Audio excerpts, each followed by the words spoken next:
Pawisan na binitbit ng binatang si Baron ang isang timba na naglalaman ng mga isdang nahuli niya sa dagat. Si Baron ay isa lamang sa napakaraming mangingisda sa maliit na bayan ng San Vicente. Bata pa lamang siya ay tinuruan na siya ng kanyang tatay na mangisda. At dahil hindi nakatapos ng pag-aaral, ipinagpatuloy na niya ang trabahong yon upang mabuhay. Sa paglalakad ni Baron patungo sa palengke, ay nakasalubong niya ang matalik niyang kaibigan na si Budoy. Malaki ang ngiti ni Budoy na parang tumama ito ng jackpot sa loto habang bitbit ang isang plastik na may nakaprint na pangalan ng mayor ng kanilang bayan na si Mayor Ramil. Aba! At sa mo naman ninakaw yung dala mo, Budoy, ha? Hoy, Baron, bunganga mo naman, pambira ka. Baka mamaya may makarinig sa'yo eh. Isipin pa na ninakaw ko nga to. Nagbagong buhay na to, Oits, no? Ang dami mo na kagad sinabi. Ano ba talaga yung dala mo? Parang ang saya-saya mo, ah. Grocery to, tol. May dilata, noodles, tsaka bigas. Galing kay Mayor Ramil. Namigay siya ng grocery kanina sa may covered court eh. Sayang kasi hindi ka nakakuha. Malaki talaga ang puso ni Mayor Ramil sa mga kagaya nating mahihirap, tol. Parang buwan-buwan eh, namimigay siya ng kung ano-ano. Tama ka naman dun, Budoy. Mabait nga si Mayor Ramil. At hindi ko yan itatanggi. Pero sana naman, mas pagtuunan din niya ng pansin ng mga patayan dito sa atin. Abay, kada linggo, may bagong nawawala. Nung isang buwan lang, natagpuan yung katawan ni Mang Isko sa may tabing ilog na gutay-gutay na parang nilapa ng mabangis na hayop. Tapos yung anak naman ni Aling Marta na si Junjun, abay bigla na lamang nawala. Hanggang ngayon, hindi pa rin nakikita. Eh siguro naman kumikilos naman si Mayor pagdating sa bagay na yan. Alam mo namang hindi madaling hulihin yung kriminal na yun eh. Tapos may chismis pa na aswang nga daw ang pumapatay dito sa San Vicente. Ano? Aswang? Budoy, hindi totoong aswang. Tao ang pumapatay dito sa bayan natin at kailangan mahuli na siya bago pa tayo maubos dito. Ano ka ba naman, Baron? Pambira ka, totoong aswang, tol. Kung totoo ang aswang, nasaan ang ebidensya na may aswang nga dito sa San Vicente?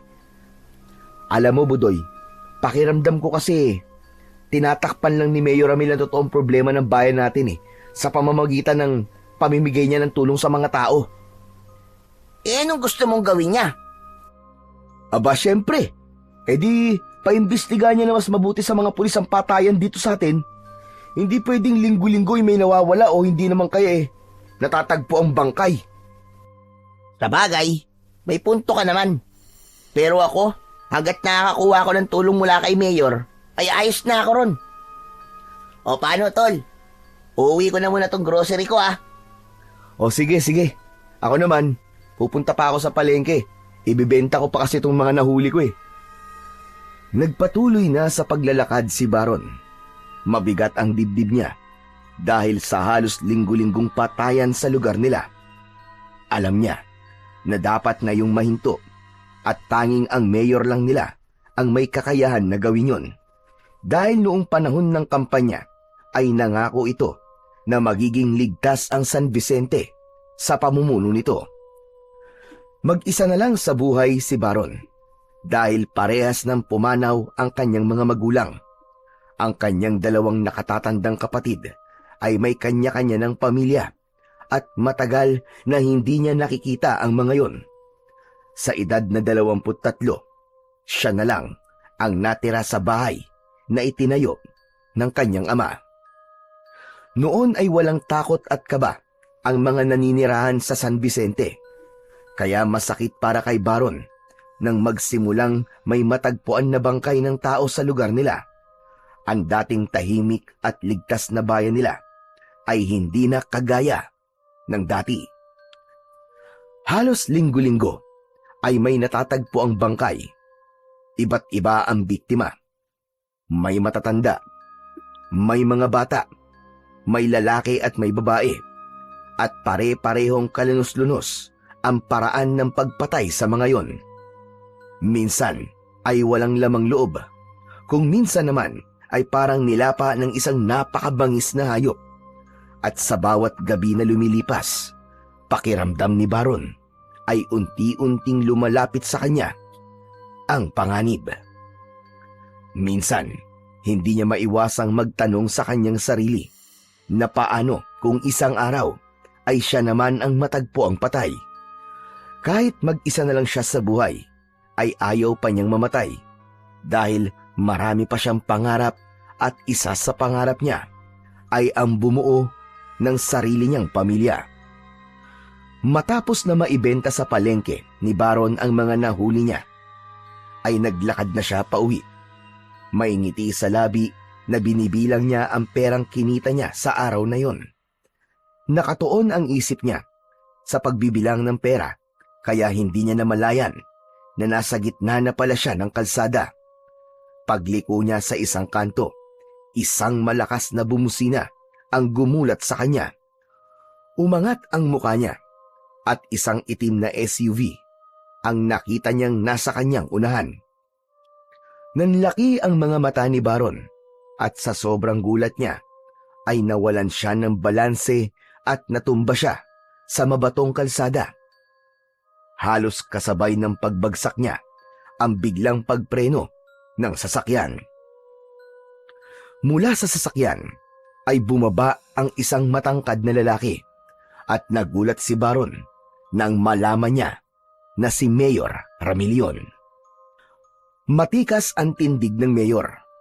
Makinis ang kutis nito at mas bata itong tignan sa edad nito. Nakasuot ito ng mamahaling polo at pantalon. Ang suot-suot nitong relo ay mukhang mas mahal pa sa kabuuang kinikita ni Baron sa isang taon. Lumapit si Mayor Ramil kay Baron. Inilahad nito ang isa nitong kamay.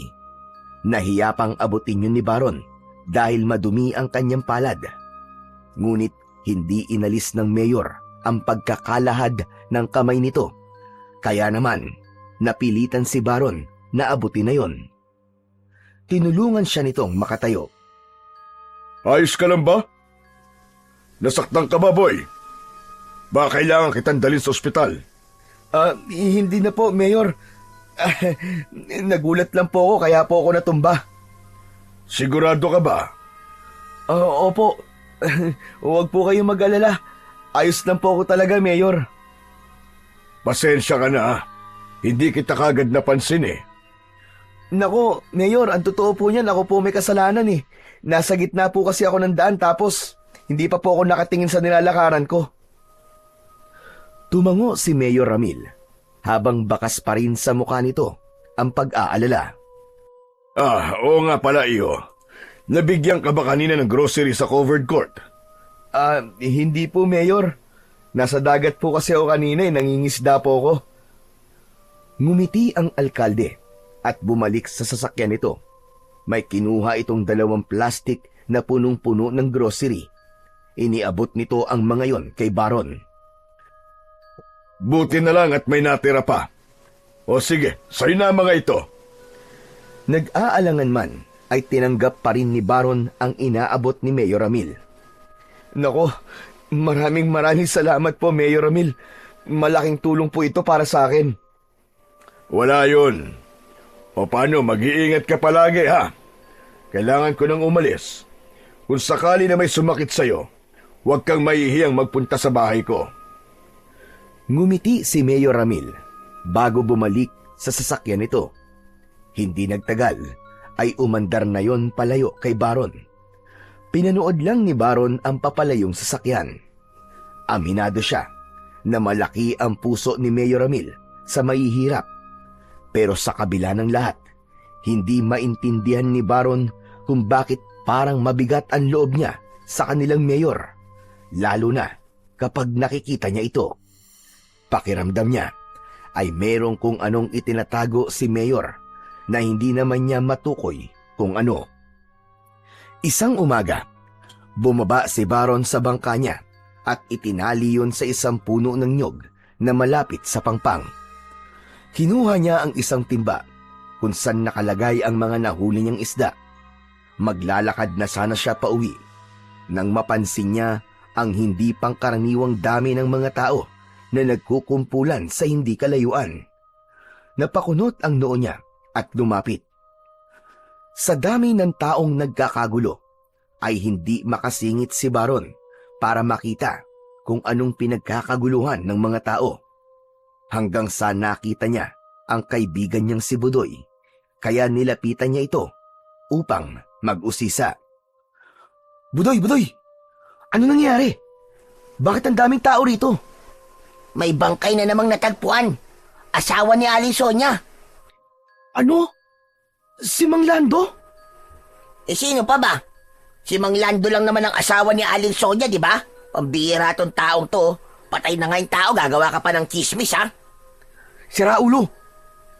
Gusto ko makita yung bangkay ni Mang Lando. Kaya lang, ang daming tao eh. Ang hirap makisiksik. Wag na. Sigurado akong hindi mo kakayanin, pare. Ang lala ng lagay niya. Saglit lang naman eh. Sisilipin ko lang, sige na. Napabuntong hininga si Budoy, pero hindi na nito napigilan si Baron. Iniwan niya si Budoy at muling sinubukang sumiksik sa mga tao. Pinilit niyang makalapit sa gitna. Makalipas ang ilang sandali, ay nakarating na si Baron sa gitna at doon niya nakita ang katawan ni Mang Lando na nakahandusay sa buhangin. Nakalabas ang bituka nito na tila marahas na hinila mula sa loob ng tiyan nito. Butas ang dibdib at wala na ang puso. Ang sariwa nitong dugo ay humalo na rin sa buhangin. Sumikip ang dibdib ni Baron sa nakita. Umikot ang kanyang paningin at biglang sumama ang kanyang pakiramdam. Mabilis siyang tumalikod at tumakbo palayo mula sa kumpulan ng mga tao. Pagdating niya sa isang bahagi ng dalampasigan, ay yumuko siya at sumuka. Lumapit si Budoy at tinapik-tapik sa likod ang kaibigang si Baron na patuloy sa pagsusuka. Yan! Sabi ko kasi sa iyo, di mo kakayanin eh. Ang kulit mo rin kasi. Habol pa rin ni Baron ang hininga habang sinusubukang burahin sa isip ang kakilakilabot na itsura ng bangkay. Ngunit kahit na anong gawin niya, malinaw pa rin sa kanyang isipan ang dugoang katawan ni Mang Lando. Matapos yun, ay naglakad na si Baron patungo sa palengke. Nakatulala siya at paulit-ulit na pumapasok sa isip niya ang itsura ng bangkay ni Mang Lando. Sa dami na natatagpo ang bangkay sa San Vicente, ay yun ang unang beses na nakakita siya ng biktima ng patayan sa lugar nila. Sa tabi ni Baron ay naroon si Budoy na panay ang buntong hininga. Yan ang napapala ng hindi marunong makinig. Alam ko kasing mahina ang sikmura mo sa ganun, kaya nga sabi ko, huwag mo nang tignan eh. Kaya nga nagsisisi na ako na hindi ako nakinig sa'yo.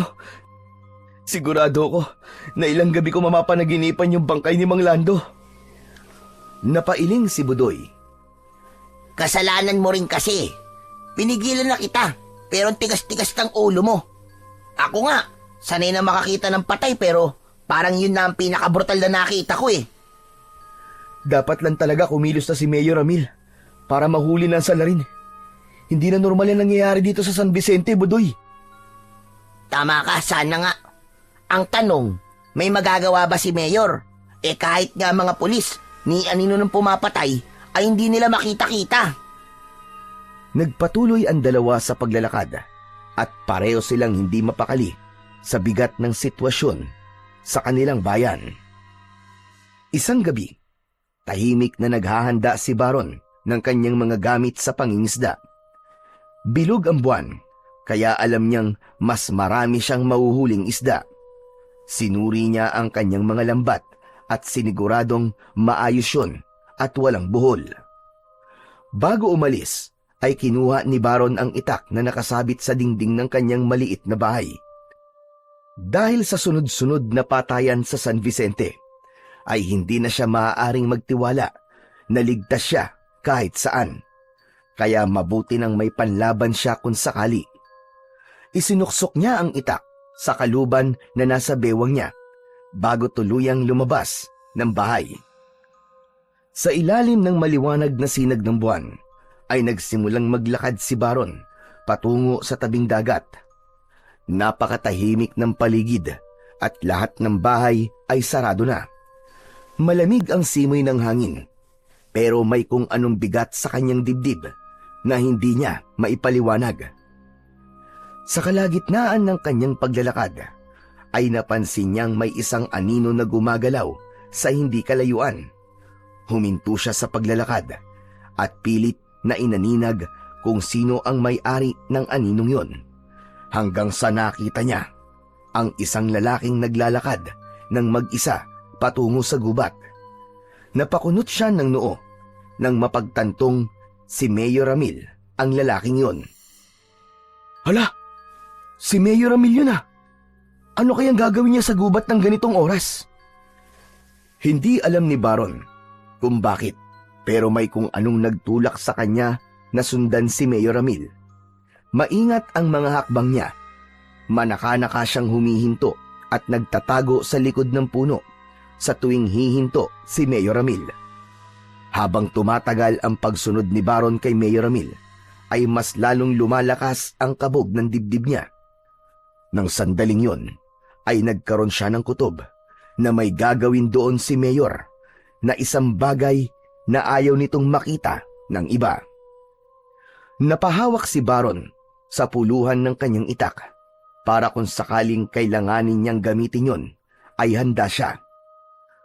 Makalipas ang ilang minuto, ay tuluyan ng huminto si Mayor Ramil sa paglalakad. Tumayo ito sa isang bahagi ng gubat na halos walang puno. Nagtago si Baron sa likod ng isang malaking puno at pinagmasdan si Mayor Ramil habang pilit niyang inuunawa kung ano ang gagawin nito roon. Nagulat si Baron nang isa-isang hinubad ni Mayor Ramil ang suot nitong damit. Inuna nito ang itim na polo. Sunod naman ang sapatos at pantalon, hanggang sa wala ng saplot na natira sa katawan nito. Marahang itinaas ni Mayor Ramil ang kamay nito. Dumi pa ito habang nasisinagan ito ng liwanag ng buwan. Nanlamig ng gusto si Baron nang makita niya na unti-unting nagbago ang anyo ni Mayor Ramil. Bahagyang lumaki ang katawan nito at tinubuan ng makapal at matigas na itim na balahibo. Humaba ang mga kuko nito. Ang mga ngipin nito ay naging matutulis. Lumapad ang bibig nito at sa isang iglap ay naging aswang si Mayor Ramil. Napatakip ng bibig si Baron habang pigil ang sarili sa pagsigaw. Biglang napalingon si Mayor Ramil. Dumiretso ang mga mata nito sa pinagtataguan ni Baron na para bang naramdaman nito ang kanyang presensya. Muntik nang matumba si Baron sa kanyang kinatatayuan. Mabilis siyang tumalikod at tumakbo. Hindi na niya inisip kung maingay ang kanyang mga yapak sa lupa. Ang mahalaga ay makalayo siya sa lugar na yon. Hindi siya lumingon at hindi siya huminto. Ang tanging nasa utak niya ay kung paano makakarating ng ligtas sa kanyang bahay. Nang marating niya ang kanyang bahay, ay agad niyang isinarado ang pinto matapos niyang makapasok doon. Hingal na hingal siyang napaupo sa isang sulok habang hawak pa rin ang kanyang itak. Pakiramdam niya ay nasundan siya ni Mayor Ramil. Pakiramdam niya ay nasa labas lamang ng kanyang bahay ang aswang. Magdamag nagising si Baron. Nanatili siya sa isang sulok at hindi niya binibitiwan ang hawak niyang itak. Kahit na anong pilit niyang ipikit ang kanyang mga mata, ay hindi niya magawang burahin sa isipan niya ang nakita niya sa gubat. Doon niya napagtanto na totoo nga ang sinabi ni Budoy, na totoo ang mga aswang at ang nakakatakot pa ay ang mismong mayor nila, ang aswang. Hindi na namalayan pa ni Baron ang paglipas ng mga oras. Nakita na lang niya na unti-unti nang kumakalat ang liwanag sa labas. Hanggang sa napapitlag siya nang makarinig siya ng magkakasunod na katok sa kanyang pinto. Tumayo siya at binuksan ang pinto. Agad niyang pinagsisihan kung bakit niya binuksan ang pinto dahil nakita niya na nakatayo sa harapan ng pinto si Mayor Ramil. Nanlalamig siyang napaatras. Magandang umaga. Pwede ba akong pumasok? Hindi pwede. Hindi ka pwedeng pumasok. Diyan ka lang. Nagtatanong lang ako. Baron ang pangalan mo, hindi ba? Alam ko rin na may dalawa kang kapatid. Nakatira sila sa ibang bayan na hindi naman kalayuan mula rito sa San Vicente. Bakit mo sinasabi mga yan? Wala lang. Gusto ko lang ipaalam sa'yo kung ano ang kaya kong gawin sa oras na magsalita ka. Napakuyom ng kamao si Baron. Hindi ko alam ang sinasabi mo. Wala akong alam. Huwag ka nang magmaang-maangan pa. Alam kong nakita mo kagabi sa gubat.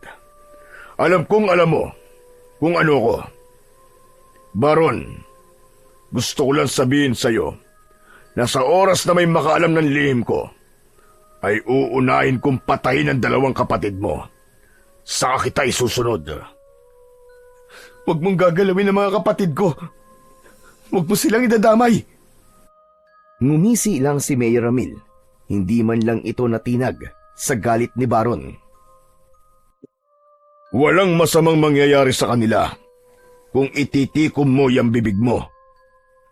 Walang hiya ka.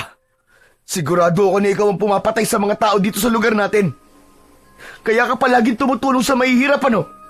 Para pagtakpan mo mga pagpatay mo. Tumingin lang si Mayor Ramil sa kanya. Saka malumanay na tumawa. Alam mo na mangyayari kung magsasalita ka. Isang huling tingin ang ibinigay ng mayor bago ito naglakad palayo. Naiwan si Baron sa pintuan na nanlalamig at nanginginig sa takot. Sinundan ng tingin ni Baron si Mayor Ramil na natili siyang nakatayo sa may pintuan. Nangangatal pa rin ang kanyang kamay habang hawak ang itak. Hanggang sa nakita ni Baron si Budoy na naglalakad papunta sa bahay niya.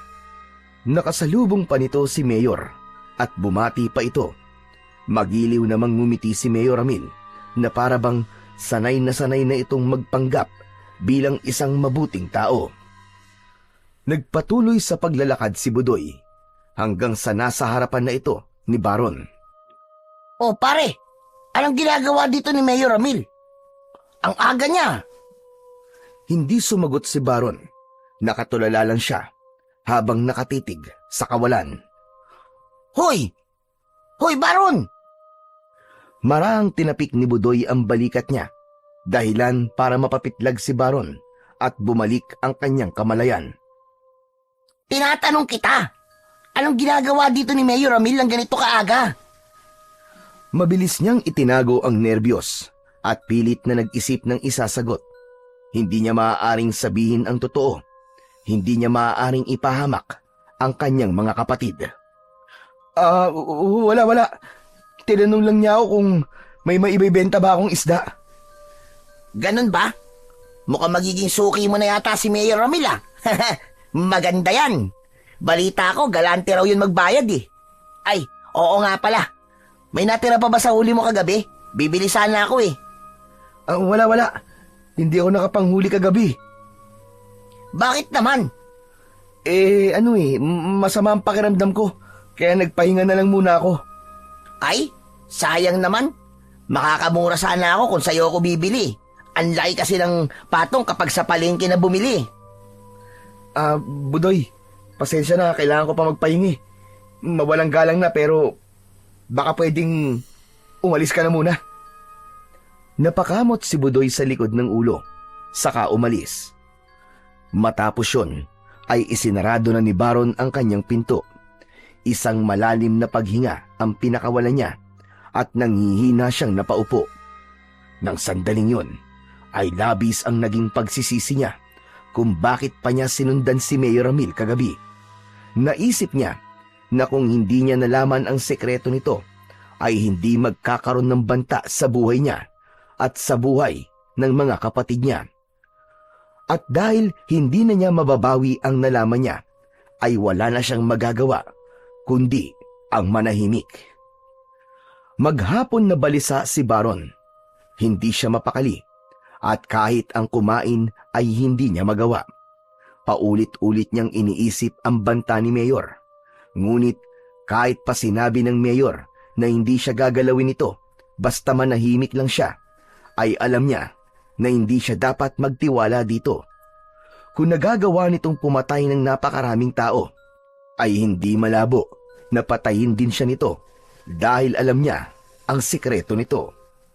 At lalo pang tumindi ang takot ni Baron pagsapit ng gabi. Pakiramdam niya, anumang sandali ay darating si Mayor Ramil para patahimikin siya. Ay, hindi ako pwedeng manatili rito. Kailangan kong umalis at magtago pansamantala. Agad niyang kinuha ang isang lumang bag sa ilalim ng kanyang papag at nagmamadali siyang nag-impake ng konting damit. Wala man siyang tiyak na pupuntahan.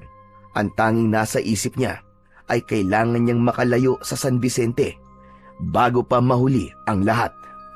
Isinukbit niya ang bag sa balikat at mabilis na lumapit sa pinto.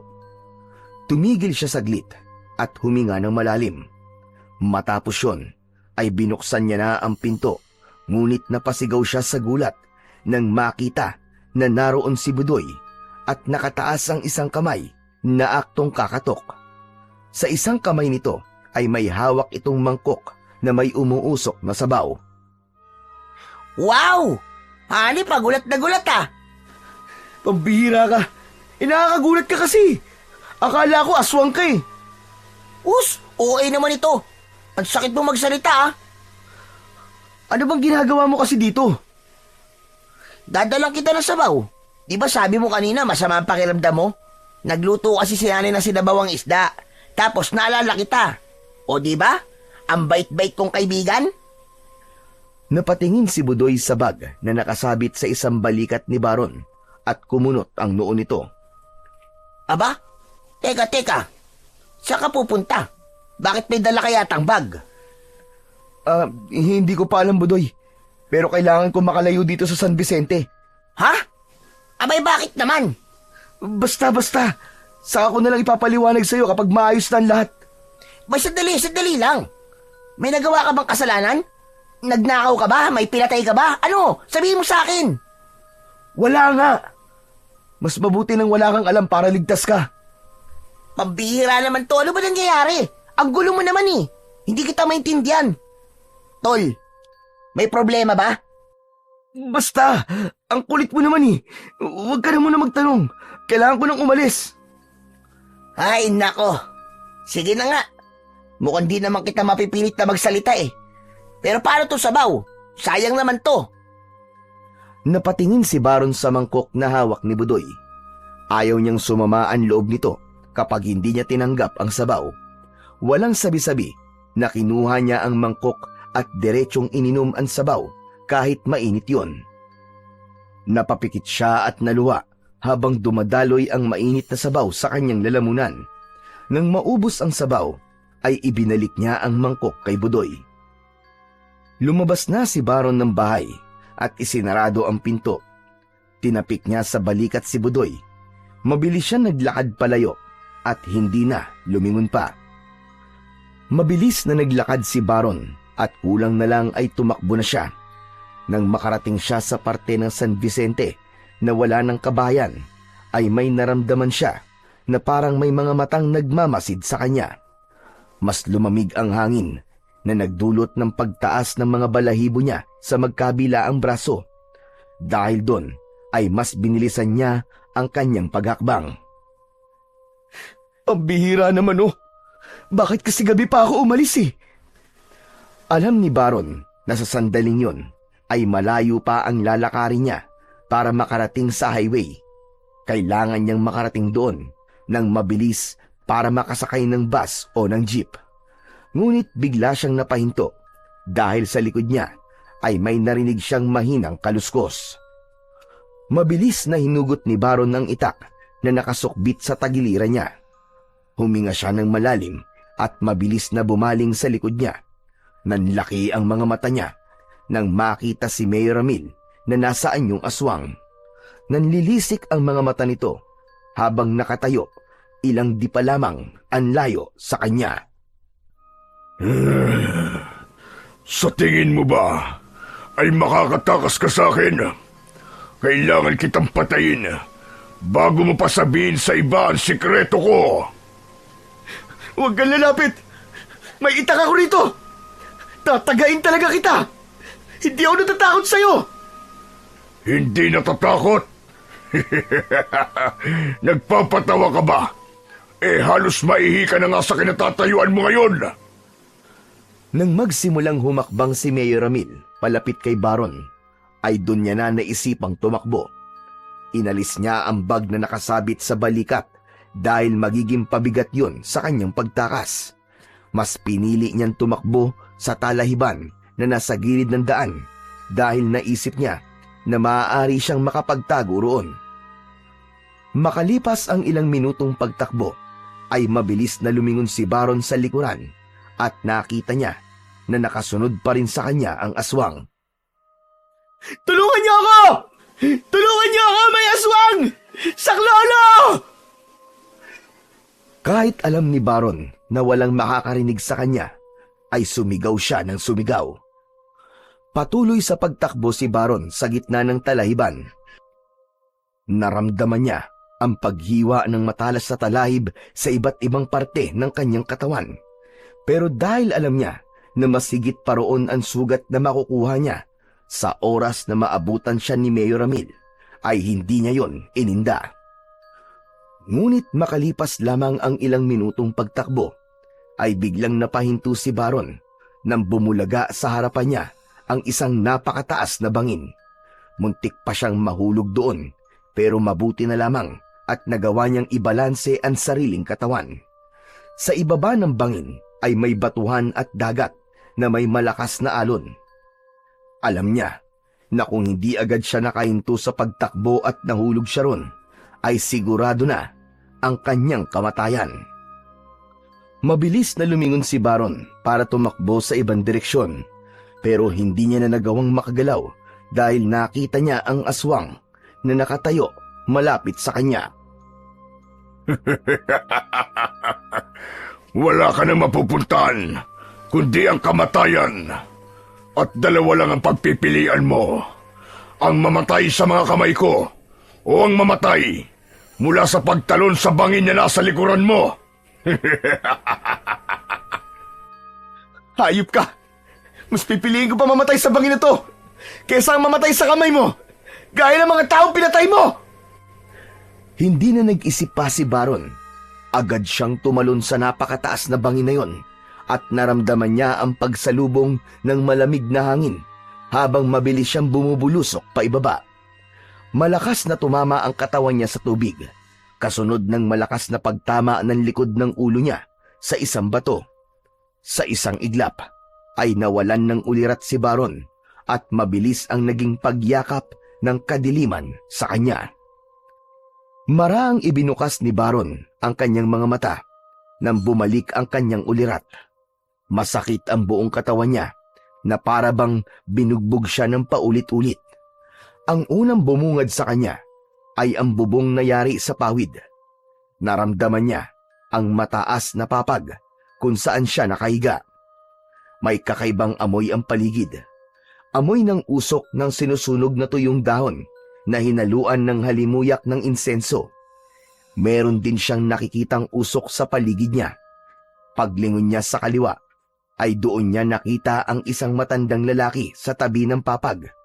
Nakapikit ito habang may hawak na mangkok na umuusok. Umuusal din ito ng mga salitang hindi naiintindihan ni Baron. "Manong, kayo po ba si San Pedro? Nasa langit na po ba ako?" Biglang dumilat ang matanda at tumigil sa pag-usal ng dasal. Magpasalamat ka dahil hindi ako si San Pedro. Ibig sabihin ay buhay ka pa. Inilapag ng matandang lalaki ang mangkok at tumingin kay Baron. Ano ba nangyari sa iyo, iyo? Kagabi ay natagpuan kitang palutang-lutang sa dagat. Ang buong akala ko nga ay patay ka na. Manong, may aswang po na humahabol sa akin eh. Wala na po akong ibang nagawa kundi ang tumalon sa bangin. Maraming salamat po sa pagliligtas niyo sa akin. Akala ko po talaga'y katapusan ko na kagabi. Manong, sino ho pala kayo? Tawagin mo na lamang akong Densyo. Ikaw, anong pangalan mo? Baron, ako po si Baron. Tama ba narinig ko? Isang aswang ang umabol sa'yo? Opo, mas pinili ko na lang pong tumalon sa bangin kaysa mamatay po ako sa kamay ng aswang na yun. Kapag nakabawi ka na ng lakas, ay ihatid kita sa bahay mo. Sigurado ko na nag-aalala na ang pamilya mo sa'yo. Mabilis na umiling si Baron habang bakas sa mukha niya ang takot. Hindi po ako maaaring bumalik sa bahay ko. Kilala na po ako ng aswang eh. Kapag nalaman po niyang buhay ako, sigurado pong babalikan niya ako. Saglit na pinagmasdan ni Mang Densyo si Baron. Matapos ang ilang sandali, ay tumango ito. Kung ganon, maaari kang manatili rito hanggang gusto mo. Kung sa tingin mo ay mas ligtas ka rito, hindi kita pipigilan na dito manirahan. Maraming salamat po, Mang Densyo. Hulog po kayo ng langit para sa akin. Labis ang ginhawang naramdaman ni Baron ng mga sandaling yon. Kahit papano, alam niyang may ligtas siyang matutuluyan. Ngunit ang hindi niya alam ay kung hanggang kailan siya magiging ligtas, lalo na't buhay pa rin si Mayor Ramil. Sa unang araw ni Baron sa bahay ni Mang Densyo, ay nalaman niya na nakatira ang matanda sa maliit na isla na may kalayuan sa San Vicente. Makalipas ang ilang araw, ay medyo nakabawi na siya ng kanyang lakas. Tila nagkataon na ang taong nagligtas sa kanya ay may kaalaman sa panggagamot, kaya kahit paano ay naging mabilis naman ang paghilom ng sugat niya sa ulo. Nang lumakas na ang katawan ni Baron, ay tumulong siya kay Mang Densyo sa pangingisda. Ayaw niyang maging pabigat sa matanda, lalo pat ito ang nagligtas sa kanyang buhay. Kung hindi siya nito nakita sa dagat, malamang ay patay na siya. Tuwing umaga, ay sumasama si Baron kay Mang Densyo sa pangingisda. Siya ang naghahagis ng lambat at matyaga silang nag-aabang ng huli. Isang gabi, magkasalo sa hapunan sina Baron at Mang Densyo.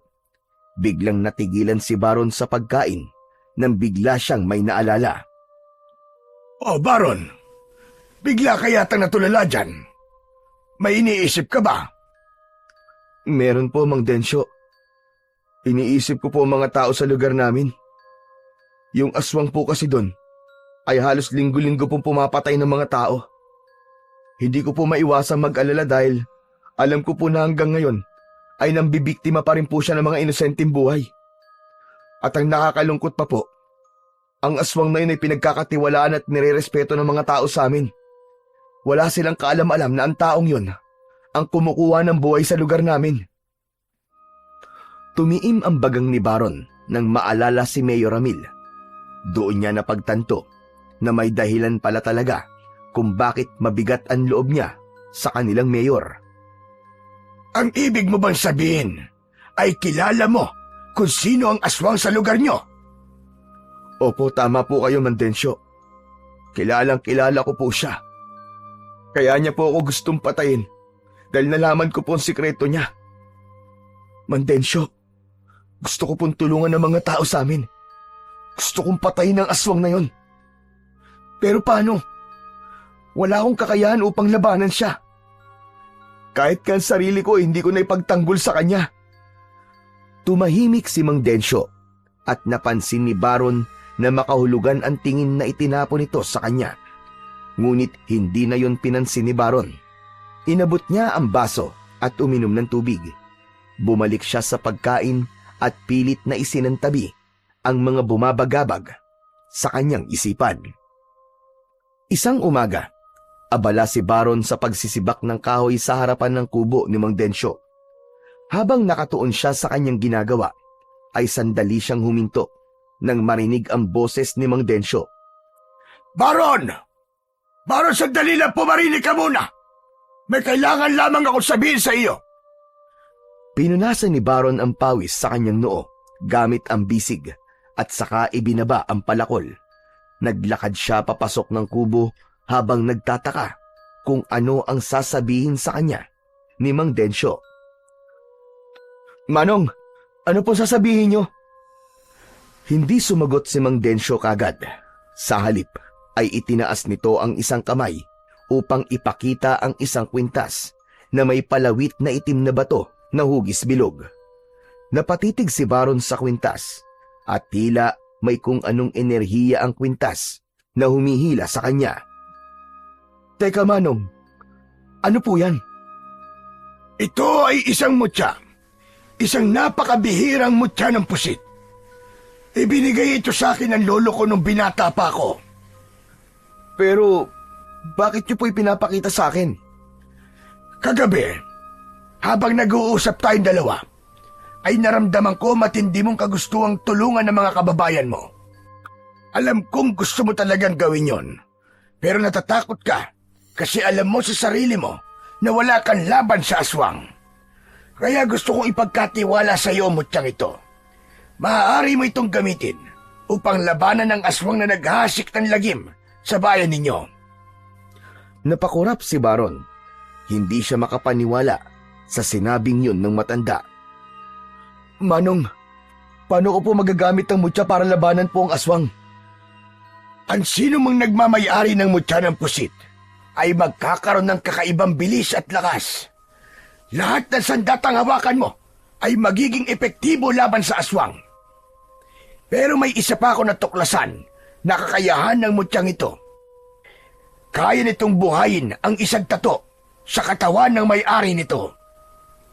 Kayang buhayin ng tato? Ano pong ibig niyong sabihin? Totoo na mabubuhay po ang tato? Kung papayag ka, lalagyan ko ng mga tato ang katawan mo. Ang mga tato na yon ay hindi lamang palamuti, kundi may taglay na kapangyarihan ng mga yon na kayang gisingin ang mutya ng pusit. Magiging sandata mo ang mga tato na yon sa iyong pakikipaglaban. Bakit hindi na lang po kayong gumamit ng mutya na yan? Kung bata-bata pa siguro ako, maaari pa. Pero wala na. Matanda na ako ngayon, Baron. Baka hindi na kayanin ng katawan ko kapangyarihan ng mutya at baka ikapahama ko pa yon. Muling napatitig si Baron sa mutya at malalim siyang nag-isip.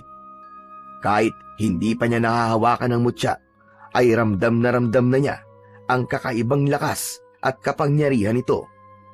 Nang sandaling yon, ay bumalik sa alaala ni Baron ang mga inosenteng buhay na kinitil ni Mayor Ramil. Naalala niya ang pag-iyak at pagluluksa ng mga naulilang pamilya at ang takot na gabi-gabing bumabalot sa San Vicente. Hindi nagtagal ay tumiim ang bagang niya at isang desisyon ang nabuo sa kanyang isip. Manong, kung yan lang po ang tanging paraan para magkaroon ako ng laban sa aswang, ay pumapayag na po ako. Mandensyo, sige po, gagawin ko. Sigurado ka na ba sa desisyon mo? Hindi ito sa pilitan at ang gusto ko ay bukal sa kalooban mo ang pagpayag mo. Opo, Mang Densyo. Siguradong sigurado po ako. Ngumiti si Mang Densyo at sa mga mata nito ay nakita ni Baron ang labis na kasiyahan nito sa kanyang desisyon. Nang sumunod na araw, ay agad na sinimulan ni na Baron at Mang Densyo ang paglalagay ng tato sa katawan ni Baron. Nakahiga si Baron sa isang banig sa sahig at wala siyang suot na pang-itaas upang matatoan siya ni Mang Densyo sa dibdib. Sa tabi nila ay isang maliit na mangkok na may itim na tinta. Hawak naman ni Mang Densyo ang isang manipis na tinik mula sa puno ng kalamansi na nakakabit sa maliit na piraso ng kahoy. Ang gagawin sa kanya ni Mang Densyo ay isang tradisyonal na pamamaraan ng pagtatato na kung tawagin ay pagbabatok. Nang simulan na ni Mandensyo ang pagtatato sa dibdib ni Baron, ay hindi napigilan ni Baron ang mapangiwi sa sakit. Aray! Ang sakit pala niyan, Mandensyo!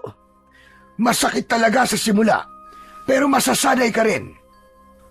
Nagpatuloy si Mang Densyo at tiniis na lang ni Baron ang sakit. Hindi nga nagkamali si Mang Densyo sa sinabi nito dahil nang maglaon ay nasanay na ang binata sa sakit. Mang Densyo, paano po pala kayo natuto na magtato sa ganyang paraan? Noon kasi, nakilala ko ang isang mambabatok mula sa bundok. Siya ang nagturo sa akin ng ganitong paraan ng pagtatato. Wala akong kaalam-alam noon na magagamit ko pala ang kakayahan kong ito para mas mapalakas ang kapangyarihan ng mutya ng pusit. Nagpatuloy ang pagtatato kay Baron sa mga sumunod pang araw. Kailangan din kasi nilang magpahinga at tumigil dahil napapagod din si Mang Densyo. 2 araw ang lumipas bago natapos ang detalyadong tato na agila sa dibdib ni Baron. Sunod na iginuhit ni Mang Densyo ang ahas sa kaliwang braso ni Baron. Mas komplikado yun dahil sa ginawang detalyado ni Mang Densyo ang balat ng ahas. Habang pinapanood ni Baron si Mang Densyo sa ginagawa nito, ay napansin niya na tila lumalalim ang tinta sa kanyang balat na parang hinihigop yun ng kanyang katawan. Manong, parang nabubuhay na po ang tato ah. Dahil buhay talaga ang mga yan, mas lalo pa yung mabubuhay sa oras na ibigay ko na sa'yo ang mutya ng pusit. Makalipas ang ilang araw, ay natapos na rin ang tato na ahas sa kaliwang braso ni Baron. Sunod namang ginawa ni Mang Densyo ang tato na leon sa kanang braso ni Baron. Habang patuloy si Mang Densyo sa pagtatato, ay naramdaman na ni Baron ang bigat ng mga simbolo sa kanyang balat. Matapos ang ilang araw, ay natapos na rin ang inakala ni Baron na huling tato na ilalagay ni Mang Densyo sa kanyang katawan. Isang gabi, mag-isa at tahimik na nakatayo si Baron sa harap ng dagat. Iniisip niya kung ano na ang nangyayari sa San Vicente. Kinakabahan siya na baka patuloy pa rin ang pagpatay doon ni Mayor Ramil. Naputol ang pag-iisip niya nang bigla siyang tawagin ni Mang Densyo sa kubo. Son, halika na muna dito sa loob! Lumingon si Baron at nakita niya si Mang Densyo sa pintuan ng kubo. Hawak nito ang maliit na mangkok kung saan nito inilalagay ang tinta na ginagamit nito sa paglalagay ng tato sa kanya. Agad siyang lumapit sa matanda at sa pagpasok niya sa loob ng kubo ay nakita niyang nakahanda na ang mga gamit ni Mang Densyo sa pagtatato. Oh, Manong! Akala ko po ba tapos na po tayo sa mga tato? Hindi pa. May isa pa akong kailangang ilagay sa katawan mo. Ito na ang huling tattoo mo, Baron. At ito, ang pinakamalakas sa lahat. Ha? Pinakamalakas, Mang Densyo? Ano naman pong tattoo yun? Hindi ko pa maaaring sabihin sa'yo. Malalaman mo lang kung ano ang tattoo na yon sa oras na maabot mo ang rurok ng kapangyarihan ng mutya ng pusit. Pero sa ako na ipapaliwanag sa'yo ang lahat. Sa ngayon, ay kailangan ko nang ilagay ang huling tattoo sa likod mo, Baron. Hindi na nagtanong pa si Baron at agad siyang pumayag sa sinabi ni Mang Densyo. Malaki na ang tiwala niya sa matanda dahil alam niya na tinutulungan siya nito upang tapusin ang kasamaan ni Mayor Ramil. Hinubad na ni Baron ang kanyang damit at dumapa sa papag upang maumpisahan na ni Mang Densyo ang paglalagay ng tato sa kanyang likod. Ipinikit niya ang kanyang mga mata at nag-umpisa na nga si Mang Densyo. Hindi natapos ni Mang Densyo ang tato sa likod ni Baron ng isang gabi lang. Marami pang gabi ang lumipas bago yung tuluyang natapos. At sa buong proseso ng pagbuo sa tato niya sa likod hanggang sa matapos yun, ay hindi nagkaroon ng pagkakataon si Baron na makita kung anong klaseng tato ang inilagay doon ng matanda. Isang araw, Matapos ang huling tato na inilagay ni Mang Densyo sa katawan ni Baron, ay sinabi na sa kanya ng matanda na ipagkakaloob na nito sa kanya ang mutya ng pusit. Isang gabi, sa labas ng kubo, ay nakaupo sina Baron at Mang Densyo sa lupa, habang may 3 itim na kandila sa gitna nila. Tahimik lang si Baron nang hawakan ni Mang Densyo ang kamay niya. Pumikit ang matanda at marahang huminga ng malalim. Kasunod nun ay umusal ang matanda ng dasal na hindi naiintindihan ni Baron. Base sa mga salitang narinig ni Baron, ay Latin ang binibigkas ni Mang Densyo. May bigat at diin ang bawat salitang lumalabas sa bibig nito. Habang patuloy ang pag-usal ng dasal ni Mang Densyo, ay bahagyang lumaki ang apoy sa mga kandila. Isang malamig na hangin ang naramdaman ni Baron na yumakap sa kanya at may kilabot na gumapang sa kanyang balat. Pagkatapos ng huling salita ng dasal ni Mang Densyo, ay nagmulat na ito ng mata. Tumayo ito at mula sa bulsa ng pantalon ng matanda ay inilabas nito ang mutya ng pusit. Lumapit ito kay Baron at isinabit ang mutya sa kanyang leeg. Nang maisuot kay Baron ang mutya, ay bumalot sa kanya ang isang kakaibang pakiramdam. Parang may dumadaloy na kuryente sa kanyang katawan, mula ulo hanggang talampakan. Kasabay nun ay naramdaman niya na tila gumagalaw ang mga tattoo niya, na para bang nais kumawala ng mga yon sa balat niya. Huminga ng malalim si Baron at pilit na kinalma ang sarili sa kabila ng kakaibang pakiramdam na bumalot sa kanya. Muling umupo si Mang Densyo sa harapan ni Baron at seryoso siya nitong tinignan. Binabati kita, Baron. Tinanggap ka na ng mutya ng pusit. At dahil dyan, kaya mo nang kontrolin ang iyong mga tato. Susunod ang mga yan sa utos mo at magiging bahagi sila ng iyong lakas.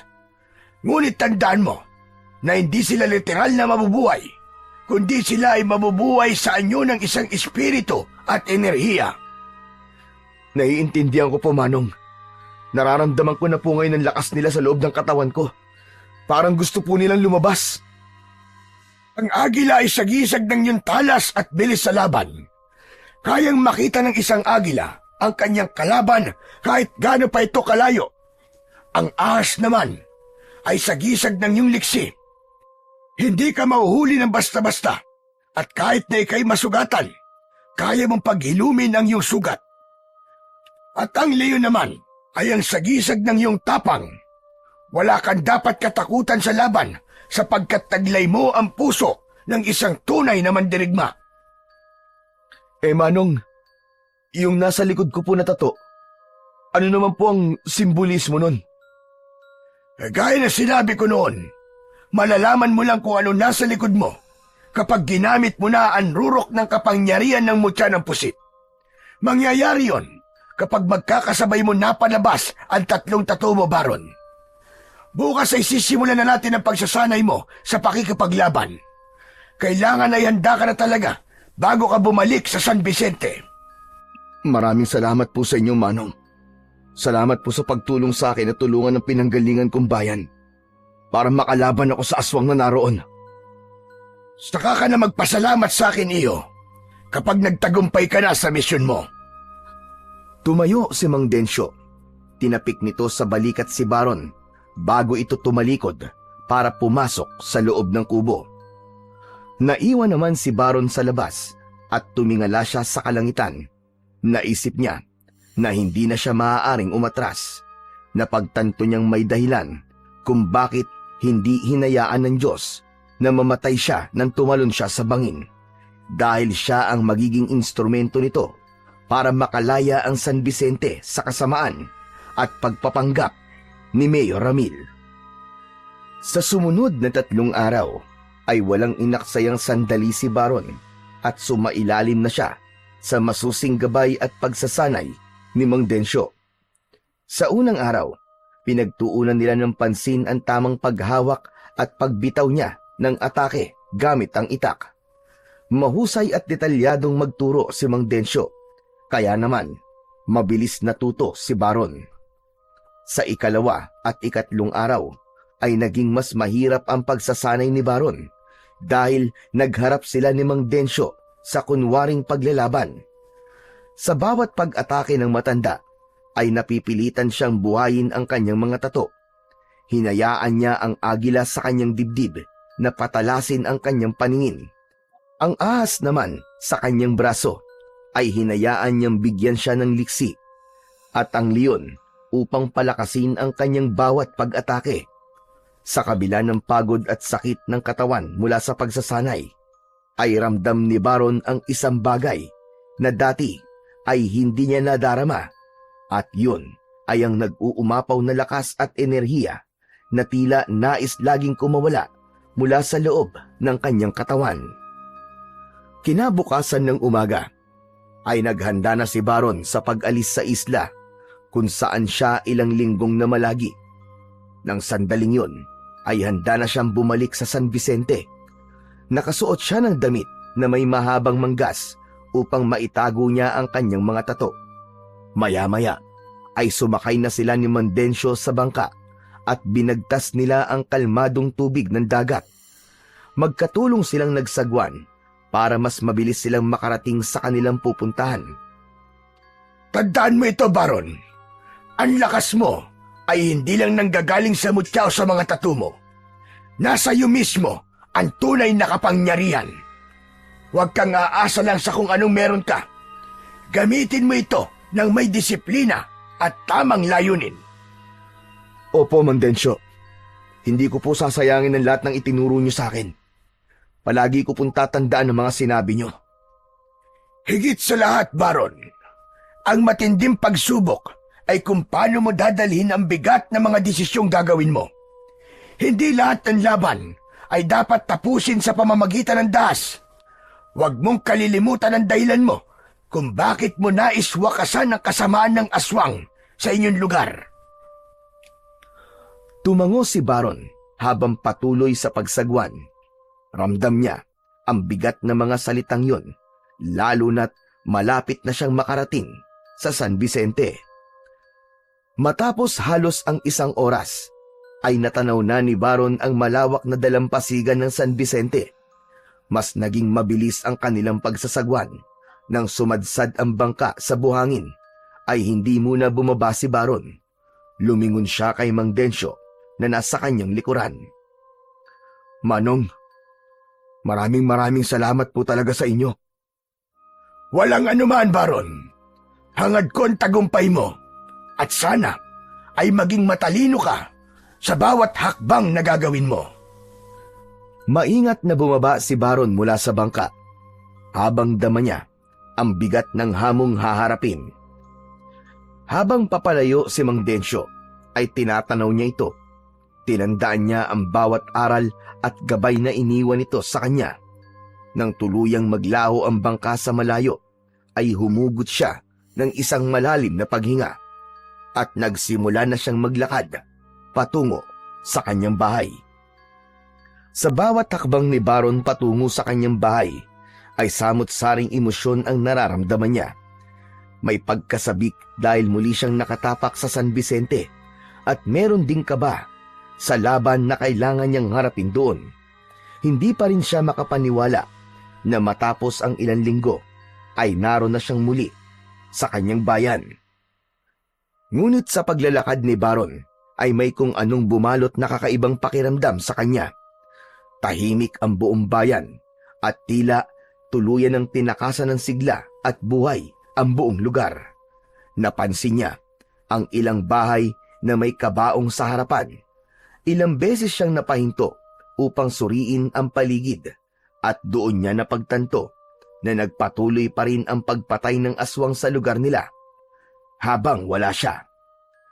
Nagdilim ang paningin ni Baron sa matinding galit. Ang mga inosenteng tao ng San Vicente ay patuloy na nagiging biktima ni Mayor Ramil na nagpapanggap na pinuno nila. Sa patuloy na paglalakad ni Baron patungo sa kanyang bahay, ay nagulat siya nang makasalubong niya ang kaibigan niyang si Budoy. Maging ito ay nagulat nang makita siya, kaya agad siyang nilapitan ng kanyang kaibigan. Nanlalaki ang mga mata ni Budoy na tila hindi ito makapaniwala na nakita siya nitong buhay. Hinawakan pa siya nito sa balikat at sa braso niya. Baron? Tol? Teka. Si Baron ka ba talaga? O baka aparisyon ka lang? Ano bang akala mo? Patay na ako. Anak ng... Buhay ka nga! Sa labis na kasiyahan ni Budoy ay niyakap nito si Baron. Kulang na lang ay tumalon-talon ito sa sobrang saya. Matapos ang ilang sandali ay bumitaw ito sa pagkakayakap sa kanya at bahagyang napailing. Anak ng tutyang, Tol! Akala ko wala ka na talaga! Ang tagal mo rin kasing hindi bumalik simula nung nagpaalam ka sa akin na aalis ka eh. Saan ka ba talaga nagpunta? Saka ano nangyari sa'yo? Budoy, mahabang kwento. Saka na ako magpapaliwanag kapag natapos ko ng dapat kong gawin. Ha? Ano bang ibig mo sabihin? Saka ano bang gagawin mo? Alam mo ikaw, ang dami mong sinasabi na hindi ko maintindihan. Basta, huwag ka na munang magtanong. Isa pa, walang dapat makaalam na bumalik na ako dito sa San Vicente ha. Mangako ka sa akin, Budoy. Bakit naman? Basta sundin mo na lang ang sinabi ko sa'yo. Mangako ka. Oo, sige na, pangako. Wala akong pagsasabihan na kahit na sino. Okay, salamat. O sige na, kailangan ko nang umuwi. Kailangan ko muna magpahinga dahil grabe ang pagod ko. Tahimik na nagpatuloy sa kanyang paglalakad si Baron, pabalik sa kanyang bahay. Habang si Budoy naman ay naiwan sa kinatatayuan na nagtataka pa rin at napapakamot na lang sa likod ng ulo. Nang makarating si Baron sa kanyang bahay, ay napansin niyang wala namang nagbago roon. Kung ano ang ayos doon nang umalis siya, ay ganun pa rin sa kanyang pagbabalik. Ang pagbabagong napansin lang niya ay ang makapal na alikabok sa loob ng bahay dahil ilang linggong walang naglinis doon.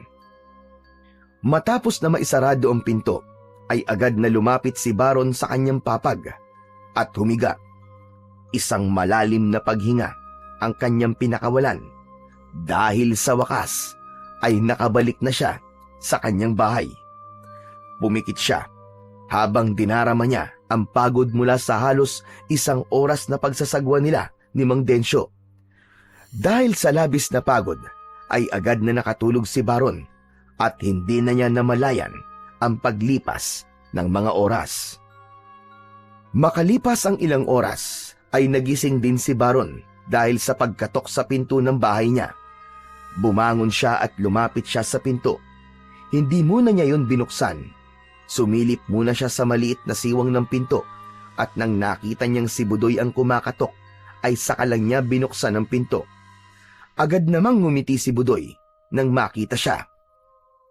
Oh, anong ginagawa mo rito, Budoy? Dinalan lang kita ng kanin at ulam. Sigurado kasi akong wala ka pang pagkain. Salamat. Tamang-tama at gutom na nga ako. Sige, pasok ka. Pumasok si Budoy, dala ang isang plato na may pagkain. Inilapag nito yon sa lamesa ni Baron sa maliit niyang kusina. Umupo naman agad si Baron at inumpisang lantakan ang mainit na kanin at ginisang gulay na may konting karne na dala ng kanyang kaibigan. Habang patuloy na kumakain si Baron, ay ilang beses niyang narinig ang pagbuntong hininga ni Budoy na tila meron itong nais sabihin sa kanya. Hanggang sa tuluyan ng hindi nakatiis si Budoy.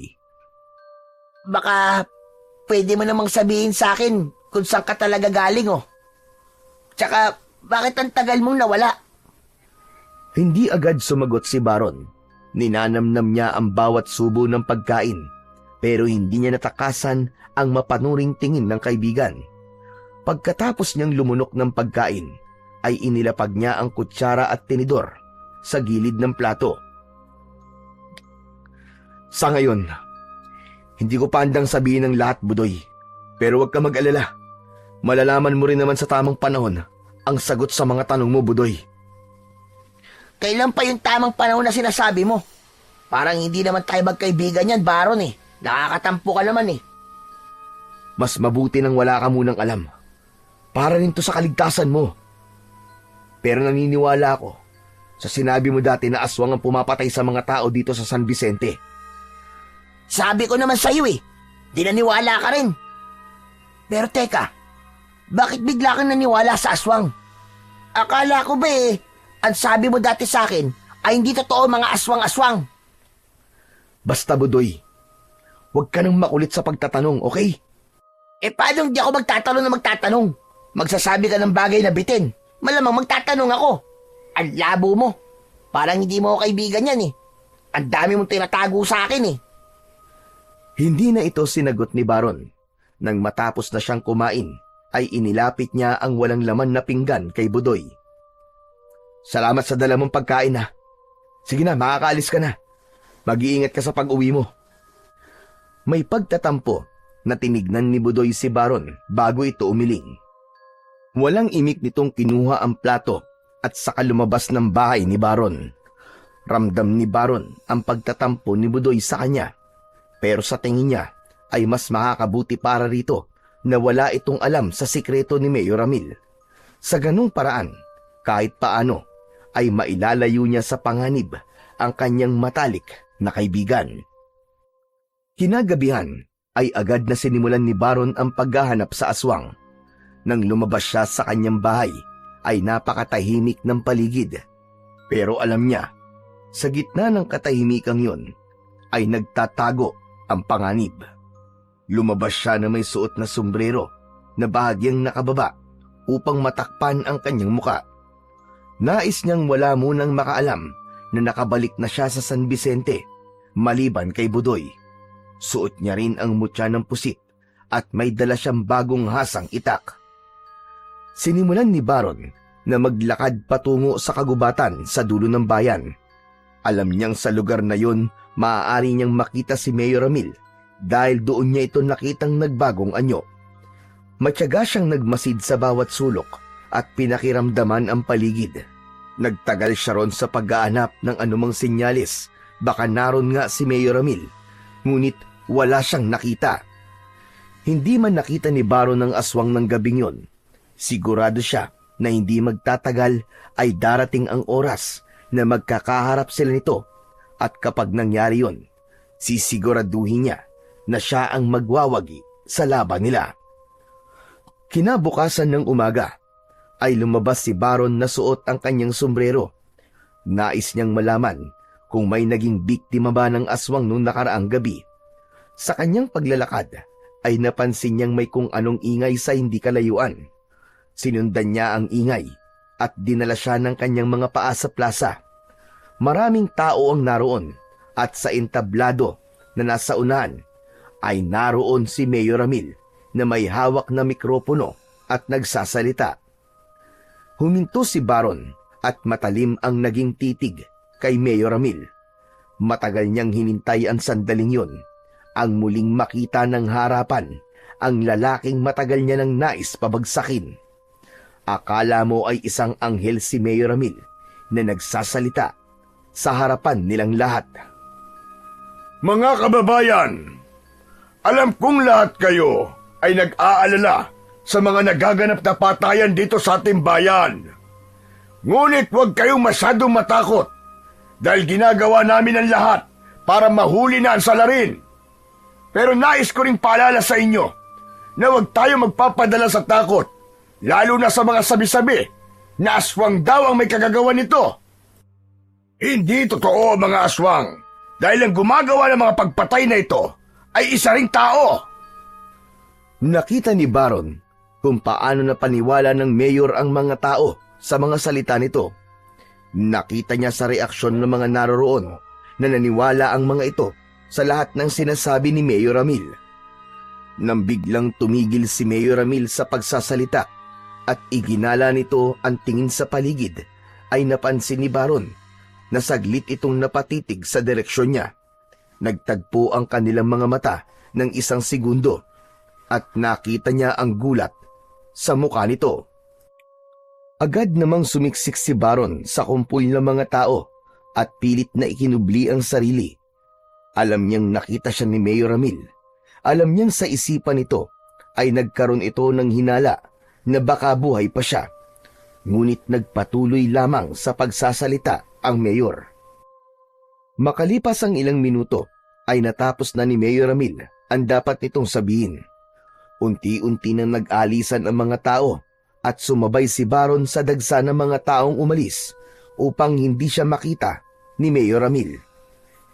Kinagabihan, agad na naghanda si Baron para sa lihim na pagroronda niya sa buong San Vicente. Nangako siya sa sarili na hindi siya titigil hanggang sa makaharap at mapatay niya ang aswang sa kanilang lugar. Ngunit sa gitna ng kanyang paghahanda ay nakarinig siya ng katok mula sa labas ng pinto ng bahay niya. Baron? Baron, nandiyan ka ba? Napamura ng mahina si Baron. Kung kailan paalis na siya, ay saka naman dumating si Budoy. Huminga siya ng malalim at saka binuksan ang pinto. Budoy pare, umuwi ka na. Matutulog na ako eh. Ang aga mo namang matulog. May dala akong pagkain para sa'yo, pare. Baka kasi hindi ka pa kumakain eh. Paborito mo to, ginataang langka. Napatingin si Baron sa dala ni Budoy. Alam niyang hindi siya tatantanan ng kaibigan niya kapag hindi niya yun kinuha, kaya mabilis niyang hinablot ang mangkok mula sa kamay ni Budoy. Salamat ah. O sige, umuwi ka na.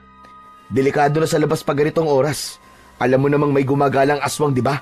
Tapos labas ka pa ng labas ng ganitong oras. Napakamot sa ulo si Budoy at halatang nagtataka sa tila pagmamadali ni Baron. Ibalik mo na lang yung pinggan bukas ah. Bilang kasi ni nanay ang pinggan sa bahay eh. Mapapagalitan ako nun kapag nalaman niyang may nawawala sa mga pinggan niya. Hindi na sumagot si Baron at agad niyang sinarado ang pinto. Narinig niya ang papalayong paglalakad ni Budoy. Matapos na masiguro na wala na si Budoy, ay ipinagpatuloy niya ang kanyang paghahanda para sa misyon niya para sa gabing yun. Maya-maya pa ay lumabas na si Baron habang dala ang kanyang itak. Mabilis siyang naglakad patungo sa gubat. Malakas ang kutob niya sa gabing yun ay magkakaharap na silang muli ni Mayor Ramil. Habang naglalakad sa kagubatan, ay naramdaman ni Baron na tila may nakasunod sa kanya. Inihanda niya ang sarili sa pag-atake. Mabilis siyang lumingon at isang lalaking may dalang gasera ang nakita niya. Nanlaki ang mga mata niya nang mapagtanto niya na si Budoy ang lalaking yon. Oh, Budoy! Anong ginagawa mo rito? Ikaw ang dapat kong tanungin yan. Anong ginagawa mo sa gubat ng ganitong oras? Sabi ko na nga ba't aalis ka kaya kumuha lang ako ng gasera sa bahay namin at sinundan ka. Napabuntong hininga si Baron habang pinipigilan ang sarili na wag murahin ang kaibigan. Umuwi ka na, Budoy. Delikado rito. Hindi ako uuwi hanggat hindi mo sinasabi sa akin kung anong ginagawa mo sa gubat ng ganitong oras. Napailing si Baron sa paraan ng pagtitig ni Budoy sa kanya ay ramdam niyang hindi ito aalis nang hindi niya sinasagot ang tanong nito. Alam niyang wala ng ibang paraan kundi sabihin na niya ang totoo. Ang kulit talaga ng taong to. Sige na nga. Kaya ako nandito dahil hinahanap ko ang aswang. Ha? Ano sabi mo? Bingi ka ba? Kailangan kong patayin ang aswang na yun para matigil ng patayan dito sa San Vicente. Si Mayor Ramil. Siya ang aswang, Budoy. Siya ang naghahasik ng lagim sa lugar natin. Nanlaki ang mga mata ni Budoy. Mahina itong tumawa, sabay iling. Bangag ka ba, tol? Imposibleng si Mayor Ramil ang aswang. Abay, ang bait-bait niya kaya. May aswang bang palaging tumulong sa mga mahihirap? Budoy, huwag kang bulag. Pagpapanggap lang niya lahat ng yun.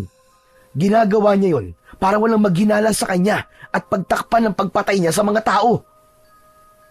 Pero kung totoo ang sinasabi mo, paano mo naman nalaman na aswang nga si Mayor Ramil? Mahabang kwento, tol. Pero nalaman ko nang hindi sinasadya ang sekreto niya nang sundan ko siya dito sa gubat. Alam kong papatayin niya ako kaya umalis ako nun. Pero pinagtangkaan niya akong patayin. Salamat na nga lang sa Diyos dahil hindi siya nagtagumpay na mapatay ako. Natahimik si Budoy sa mga sinabi ni Baron. Naghalo ang takot at pagkalito sa mukha niya. Sabay silang napalingon at nagulat nang makarinig siya ng malakas na pagtawa sa likuran ni Baron.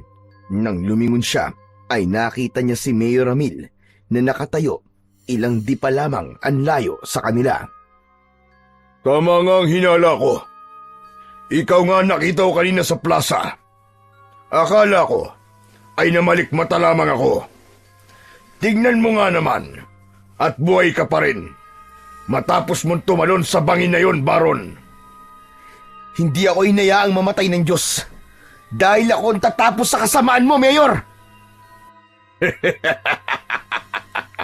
Diyos, sa tingin mo ba ay kaya ka pang iligtas ng Diyos mo ngayong gabi? Mabilis ang sumunod na pangyayari. Sa isang iglap ay nagbago ang anyo ni Mayor Ramil at bigla na lang itong naging aswang. Isang galit na pag-angil ang pinakawalan nito habang nanlilisik ang mga matang nakatingin kina Baron. Malakas na napasigaw si Budoy. Napaatras ito at tila hindi na nito kinaya ang nakikita kaya bigla itong natumba at nawalan ng malay. Mabuti na lamang at hindi natumba ang gaserang hawak nito kundi ay baka nagkaroon pa ng sunog sa gubat na yon. Nang sandaling yon ay hinubad na ni Baron ang kanyang pang-itaas na damit at nilantad kay Mayor Ramil ang mga tato sa kanyang katawan. Agad na umatake si Mayor Ramil kay Baron. Nakaumang ang matatalas nitong kuko na handang bumaon sa laman ni Baron. Ngunit hindi umatras si Baron at sa halip ay mahigpit niyang hinawakan ng mutya ng pusit na nakasabit sa kanyang leeg. Isang malamig na hangin ang bumalot sa kanyang katawan. Sa isip niya ay inutusan niyang mabuhay ang ahas. Mula sa kanyang braso ay nagsimulang gumalaw ang ahas niyang tato. Isang napakalaking espiritu ng ahas ang lumabas mula sa kanyang braso. At bago pa tuluyang makalapit ang aswang kay Baron, ay pumulupot na sa kanya ang ahas na nagsilbing kalasag niya. Nang kalmutin ng aswang si Baron, ay sa katawan ng ahas yung tumama at nagulat ang aswang dahil naramdaman ito ang isang malakas na puwersang pumuprotekta kay Baron. Bago pa man makakilos muli ang aswang, ay ubod lakas na hinampas ito ng buntot ng ahas. Matapos yun, ay bumalik na ang espiritu ng ahas sa balat ni Baron. Tumilapon sa ere si Mayor Ramil bago bumagsak na pasadsad sa lupa. Habang tumatayo ito, ay bakas sa mukha nito ang labis na pagkalito. Anong klaseng itim na kapangyarihan ang meron ka? Hindi mo na kailangan malaman. Bakit, Mayor? Nababahag na ba ang buntot mo? Ngunit sa halip na sumagot, ay biglang nawala si Mayor Ramil sa kinatatayuan nito. Alam ni Baron na hindi ito umalis o tumakas, kundi nag-aabang lamang ito ng tamang pagkakataon para muling umatake. Sa pagkakataon na yon, ay ang tattoo niyang agila naman ang kanyang binuhay. Mula sa dibdib niya ay lumabas ang espiritu ng agila. Naramdaman niya ang malakas na hangin nang lumipad ito paitaas bago dumapo sa kanyang balikat. Biglang naging matalas ang paningin at pandama ni Baron. Narinig niya ang mahinang pag-ihip ng hangin at maging ang pigil na paghinga ng aswang. At sa gilid ng kanyang paningin ay napansin niya ang anino na nakatago sa likod ng isang malaking puno. Mahigpit na hinawakan ni Baron ang itak at saka siya mabilis na tumakbo papunta sa pinagtataguan ng aswang. Nagulat si Mayor Ramil nang bigla na lang siyang bumulaga sa harapan nito. Tatagain na sana ni Baron si Mayor Ramil, ngunit hindi niya inasahan na mabilis nitong mahahawakan ang braso niya at kinagat nito ng mariin ang kanyang kamay. Napasigaw sa sakit si Baron at dahil doon ay nabitiwan niya ang kanyang itak. Matapos yun ay mas naging mahigpit ang pagkakahawak ng aswang sa braso niya at walang kahirap-hirap siya nitong itinapon sa ere. Lumipad si Baron at nang bumagsak siya ay malakas na tumama ang likod niya sa mabatong lupa. Sa kabila ng pananakit ng katawan ni Baron ay tumayo pa rin siya. Nang sandaling yun ay nagdesisyon na siya na gamitin ang rurok ng kapangyarihan ng mutya ng pusit. Hinawakan niya ang mutya at inutusan niya ang mga tattoo niya na agila, ahas at leon na mabuhay. Nakaramdam si Baron ng labis na init sa loob ng kanyang katawan.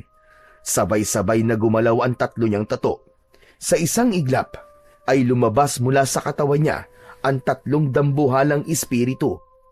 Ang ahas na may makinang nalunti ang mga mata, ang agila na may mga nag-aalab na mga pakpak, at ang leon na may gintong balahibo at matutulis na pangil.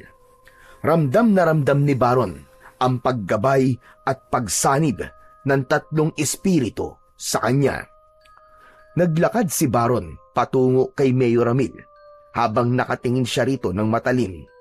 Hindi na nagsayang ng sandali si Baron at mabilis niyang inatake ang aswang.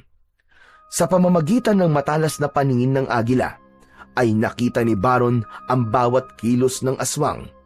Gamit naman ang liksi ng ahas, ay nagawa niyang iwasan ang lahat ng pag-ataking pinakawalan nito.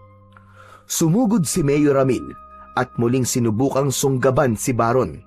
Ngunit bago pa man dumapo ang matatalas nitong kuko sa kanyang balat, ay ginamit niya ang puwersa ng leon at ubod lakas niyang sinuntok sa dibdib ang aswang.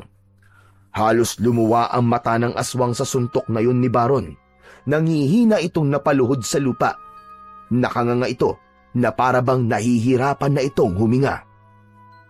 Hinagilap ng mata ni Baron ang itak at nang makita niya yon ay agad niya yung dinampot. Mas lalo niyang naramdaman ang enerhiya ng tatlong espiritu ng sandaling yon. Mabilis siyang tumakbo papunta sa aswang at malakas niyang tinaga ang leeg nito. Bumagsak ang pugot na ulo ng aswang sa lupa bago sumunod na bumagsak ang katawan nito. Huminga ng malalim si Baron. Pinunasan ng dugo sa kanyang muka. Pinanood niya ang pagbabalik ng mga espiritu ng ahas, agila at leon sa pagbalik ng mga yon sa kanyang balat. Isang mahina at paos na boses ang biglang pumunit sa katahimikan ng kagubatan. Anong nangyari? Nilingon ni Baron si Budoy na nakahandusay sa lupa at pilit na bumabangon. Halatang hilo pa ito mula sa pagkakahimatay kanina. Lumapit si Baron sa kaibigan at tinulungan niya itong tumayo. Tol, nasa na si Mayor? Nasa na ang aswang? Sayang, Tol. Hindi mo nakita kung paano ko tinapos si Mayor Ramil. Wala na siya, Budoy. Patay na ang aswang na namiminsala dito sa San Vicente. Nagtagumpay ako. Sayang nga. Ikwento mo na lang sa akin mamaya ah. Ngunit bago pa makasagot si Baron, ay bigla siyang natigilan nang naramdaman niyang gumagalaw ang malaking tattoo niya sa likod. Pakiramdam niya ay may kung anong nilalang ang gumagapang sa ilalim ng kanyang balat. Doon niya naalala ang sinabi ni Mang Densyo na sa oras na sabay-sabay niyang binuhay ang tattoo niyang ahas, agila at leon, ay magigising ang nilalang na tinattoo nito sa likod niya. Nanlamig ng gusto si Baron. Tumalikod siya kay Budoy upang makita nito ang tattoo sa kanyang likod. Budoy, sabihin mo nga, anong tattoo nasa likod ko? Tol, anong klaseng tattoo ba yan? Bakit? Anong itsura? Sabihin mo! Parang isang aswang, tol. Ay hindi! Hindi aswang! Parang diablo! Bumilis ang tibok ng puso ni Baron at bago pa siya makapag-isip ng gagawin ay isang mainit na hangin ang naramdaman niya sa kanyang likuran. Isang itim na usok ang lumabas sa tattoo niya sa likod at naramdaman niya ang bigat ng presensya nito. Mabilis na napunta ang itim na usok sa harapan ng dalawa at mula roon ay isang nakakatakot na nilalang ang nabuo. Isang malaking aswang na halos 2 tao ang taas Malaki ang katawan nito at may matutulis na mga kuko na maihahalin tulad sa patalim. Kulay itim ang balat nito at meron itong mga ngipin na matutulis. Pula ang mga mata ng aswang na parang 2 bolang apoy na lumulutang sa gitna ng kadiliman. Hindi naman makapaniwala si Baron habang nakatingin sa nilalang na nasa kanilang harapan. Wala siyang ideya kung bakit ganong nilalang ang inilagay ni Mang Densyo sa likod niya. Kinalibutan siya ng gusto dahil naramdaman niya ang panganib na dala ng nilalang na yon. Hindi yun gaya ng presensya ng 3 niyang naunang tato dahil ang presensya nun ay mabigat at punong-puno ng matinding kasamaan. Hanggang sa mula sa madilim na bahagi ng kagubatan ay lumabas si Mang Densyo. Nagulat si Baron kung bakit naroroon ang matandang lalaki. Tumayo ito sa harapan ng nakakatakot na nilalang. Sa wakas, matapos ang napakahabang panahon, muling nabuhay ang supremo ng mga aswang na aming sinasamba! Mang Densyo, anong ibig sabihin nito? Bakit ganyang nilalang ang nilagay mo sa likod ko? Lumingon ang matanda kay Baron at isang mapanlinlang na ngiti ang gumuhit sa labi nito. Ang totoo ay ginamit lamang kita, Baron. Ginamit kita para buhayin si Mahadlaw, ang dakilang supremo ng mga aswang na sinasamba ng aming angkan. Ang naunang 3 espiritu na inilagay ko sa iyong katawan ay mga pambulag lang sa totoo kong layunin. Para paniwalaan mo na maganda ang aking intensyon. Pero ang totoo, ginamit ko lang ang katawan mo para mabuhay muli si Mahadlaw. Hayop kang matanda ka! Dahil sa ginawa mo, ay mas malaking panganib ang dinala mo hindi lang dito sa San Vicente, kundi sa iba pang lugar. Hindi ko akalain na nagawa mo kung lukuhin. Wala kang pinagkaiba kay Mayor, dahil parehas kayong mga manlilinlang! Mga halimaw kayo! Wala akong pakialam sa nararamdaman mo. Matagal ko nang inaasam ang pagbabalik ng aming Panginoon! Muling humarap si Mang Densyo kay Mahadlaw at naglakad ito papalapit sa makapangyarihang aswang. Lumuhod ito sa harapan ni Mahadlaw at idinipa ang mga kamay. Mahadlaw! Aking dakilang supremo! Dapat mo kong pasalamatan dahil ako ang gumawa ng paraan upang ikaw ay muling mabuhay! Unti-unting tumingin ang mapupulang mata ni Mahadlaw kay Mang Densyo at sa hindi inaasahang pangyayari ay biglang sinakmal ni Mahadlaw ang buong ulo ng matandang lalaki. Malakas nitong hiniklas ang ulo ni Mang Densyo at nang bumagsak ang katawan ng matanda sa lupa ay wala na itong ulo. Tila sarap naman na kinain ni Mahadlaw ang ulo ni Mang Densyo. Napaurong si Baron at Budoy sa labis na pagkasindak. Hindi sila makapagsalita matapos makita ang madugong eksena sa kanilang harapan. Maraang bumaling ang tingin ni Mahadlaw kina Baron at Budoy. Naramdaman ni Baron ang labis na gutom ng aswang dahil siguro sa matagal nitong pagkakahimlay. Matapos yon ay mabilis na sumugod si Mahadlaw kina Baron. Ang unang inalala ni Baron ay si Budoy dahil alam niya na wala itong laban at proteksyon sa aswang na yon. Budoy! Tumakbo ka na! Tumakas ka na! Bilisan mo! Agad namang tumalima si Budoy at nakita niya na nagtago ito sa likod ng isang puno imbis na umalis. Wala nang oras si Baron para paalisin pa ang kaibigan, kaya hinawakan niya ng maigpit ang mutya ng pusit at inutusan niyang mabuhay ng magkakasabay ang 3 tato. Isang nakakasilaw na liwanag ang bumalot sa kanyang katawan at sabay-sabay na lumabas ang mga espiritu ng kanyang 3 tato sa kanyang katawan. Sa kanyang dibdib, naramdaman niya ang lakas ng pagaspas ng agila. Sa kanyang kaliwa naman na braso ay naroon ang isang dambuhalang ahas at sa kanan ay ang espiritu ng leon. Malakas na sumigaw si Baron at sinalubong niya si Mahadlaw. Iniwasan niya ang matatalim nitong kuko, ngunit mabilis na lumingon sa kanya si Mahadlaw at nang makita niyang kakalmutin siya nito, ay mabilis na pumulupot sa kanya ang espiritu ng ahas. Laking gulat ni Baron nang tumagos ang mga kuko ng aswang sa ahas at bumaon yun sa kanyang dibdib. Ang agila naman ay bumulusok mula sa ere at sinugod si Madlaw gamit ang kanyang matatalim na kuko. Subalit bago pa ito makalapit, isang mabilis na hampas ng kamay ng Supremo ang nagpabagsak dito sa lupa. Napagtanto ni Baron na walang laban ng mga espiritu ng mga tattoo niya kay Mahadlaw, kaya sinubukan na niya na sariling lakas na lang niya ang gamitin. Mahigpit niyang hinawakan ng kanyang itak at buong puwersang tinaga si Mahadlaw, ngunit hindi man lang ito nagalusan kahit sobrang talim ng kanyang itak. Muling umatake si Baron, ngunit sinalubong siya ng malakas na suntok ni Mahadlaw at tinamaan siya sa muka. Tumilapon siya sa ere, sabay bagsak ng malakas sa lupa. Naramdaman ni Baron ang pag-agos ng dugo mula sa loob ng kanyang bibig. Sinubukan niyang bumangon, ngunit mabilis na lumapit si Mahadlaw sa kanya at bumaon ang matatalim nitong kuko sa kanyang balikat.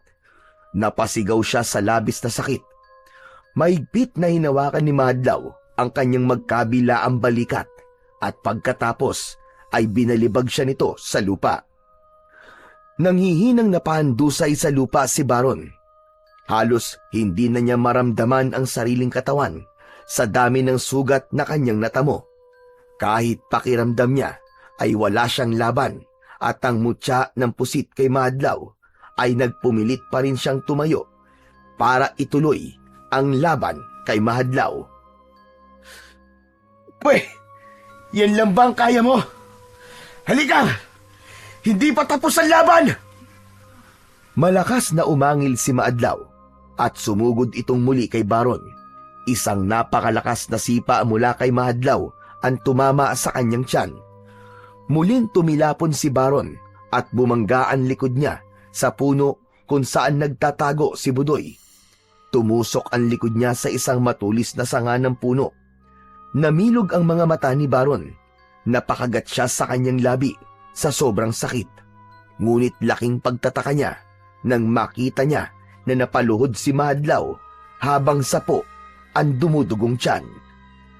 Hindi niya matandaan na tinamaan niya ito roon, kaya nagtaka siya kung bakit nagkaroon ng sugat sa tiyan ang halimaw.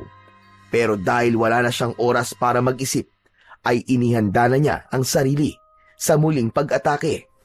Ngunit nang akmang susugod na siya kay Mahadlaw, ay biglang kinapitan ni Budoy ang isa niyang braso. Pre, sandali lang! Bitiwan mo ako, Budoy! Kailangan ko pa lumaban! Sandali lang! Mukhang alam ko na kung paano matatalo si Mahadlaw. Sandaling napahinto si Baron sa sinabi ni Budoy. Anong ibig mo sabihin? Hindi ba natusok ka ng sanga sa likod mo? Tumusok yung sanga sa tattoo mo sa likod kung saan naroon ng imahe ni Mahadlaw. Tapos tignan mo si Mahadlaw. Nagkaroon din siya ng sugat sa tiyan. Ibig sabihin, kung anong mangyayari sa tattoo mo sa likod, ay ganun din ang mangyayari sa aswang na yan. Agad na nakuha ni Baron ang ibig sabihin ni Budoy. Wala mang kasiguraduhan kung tama ito, ay kailangan pa rin niyang subukan ang bagay na yon. Luminga siya sa paligid hanggang sa nakita niya ang gasera na dala ni Budoy. Kinuha niya agad ang gasera habang nanghihina pa rin si Mahadlaw. Budoy! Kailangan mo sunugin na likod ko! Bilisan mo! Ano? Ayoko, Baron! Ayoko saktan ka! Hindi tayo mayaman sa oras, Budoy! Gawin mo na! Pero... Ngayon na, Budoy! Sunugin mo na ang likod ko! Inabot ni Baron ang gasera kay Budoy. Nanginginig ang mga kamay ni Budoy nang kunin nito yon. Tumalikod siya kay Budoy at ibinuhos nito ang kerosin mula sa gasera sa likod ni Baron. Handa ka na ba? Huwag ka na magtanong! Gawin mo na! Matapos yon ay narinig ni Baron ang pagkiskis ni Budoy sa baon nitong posporo hanggang sa itinapon na nito ang may sinding palito ng posporo sa likod niya. Malakas na napasigaw si Baron nang mabilis na nilamon ng apoy ang kanyang likod. Halos mangisay siya sa sakit. dahil parang pinupunit ang kanyang balat at laman. Hindi na niya nakayanan ng sakit, kaya't napadapa siya sa lupa. Sa kabila ng lahat ng sakit, ay nagtiis siya. Hindi makapaniwala sina Baron at Budoy nang makita nila na biglang nagliyab din ang buong katawan ni Mahadlaw, kasabay ng pagkasunog ng tattoo ni Baron sa kanyang likod. Napatakbo kung saan-saan si Mahadlaw habang malakas na sumisigaw, hanggang sa natumba ito at nagpagulong-gulong pa sa lupa. Pilit nitong inapula ang apoy sa katawan nito, pero hindi ito nagtagumpay. Hindi nagtagal ay huminto na sa pagwawala si Mahadlaw. Patuloy pa rin ang apoy sa paglamon sa halimaw na tila hindi yun mawawala hanggat hindi ito nagiging abo. Nang masiguro na nilang patay na si Mahadlaw, ay gumulong sa lupa si Baron, habang si Budoy naman ay agad na hinubad ang suot na damit at paulit-ulit yung hinampas sa nasusunog na likod ni Baron. Hindi nagtagal ay tuluyan ng naapula ang apoy sa kanyang likod. Nanghihinang napahiga sa lupa si Baron habang nakatingin siya sa kalangitan. Bumigat ang talukap ng kanyang mga mata hanggang sa tuluyan na siyang nawalan ng ulirat. Nang bumalik ang malay ni Baron, ay nakahiga siya sa isang kama at agad niyang napagtanto na nasa ospital siya.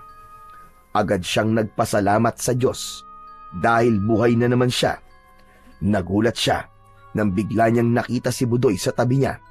May malapad itong ngiti sa labi at kulang na lang ay tumalon sa sobrang saya nang makitang gising na siya. Buti naman at gising ka na, tol. Akala ko, habang buhay ka nang matutulog eh. Tol, si Mahadlaw, ano nangyari sa kanya? Wala na siya, tol. Nagtagumpay ka sa pagpatay mo sa kanya. Grabe yung ginawa mo, tol. Hindi ko alam kung paano mo kinaya yun. Kahit sa pelikula, hindi ko pa nakikita yun eh. Ikaw talaga puro kalokohan. Pero salamat, tol. Kung di mo yun naisip, baka wala na tayo ngayon. Malamang, nagkakalat na ng lagim si Mahadlaw sa San Vicente. Maraming salamat talaga sa tulong mo, tol. Napakamot sa batok si Budoy at nahihiyang ngumiti. Ikaw naman, wala yun. What our friends are for, di ba? Pero umanda ka. Paglabas mo dito sa ospital, siguradong may hero's welcome ka sa San Vicente.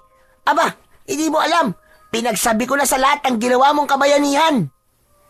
Ikaw talaga, loko ka talaga. Hindi ko naman ginawa yun eh, para maging bayani. Sapat na sa akin na tapos na ang pananalasa ng aswang sa bayan natin. Sus, pa-humble effect ka pa eh. Hindi na lang sumagot si Baron. Sandali niyang ipinikit ang mga mata upang namnamin ang kapayapaan na nasa kanyang puso ng sandaling yon. Hindi siya makapaniwala na 2 aswang ang nagawa niyang paslangin sa loob lamang ng isang gabi. Hinawakan niya ang mutya ng pusit na nasa leeg niya at isang taus-pusong pasasalamat ang ibinulong niya. Paglabas ni Baron mula sa ospital, ay mainit ang naging pagsalubong ng mga taga San Vicente sa kanya. Hindi niya napigilan ang maluwa dahil naramdaman niya ang taus-pusong pasasalamat ng lahat ng tao sa kanya sa pagtapos niya sa masalimuot na kabanata ng kanilang bayan. Sa kanyang pagbabalik sa San Vicente, ay tuluyan niya nang tinanggap ang katotohanan na siya na talaga ang nagmamay-ari ng mutya ng pusit at kasama na roon ang responsibilidad na kaakibat ng mutya. Sa kabila ng sakit, pagdurusa at sakripisyong dinadanas niya, ay natagpuan niya ang tunay na kabuluhan ng kanyang buhay. At yun ay ang protektahan ang bayan na kanyang minamahal.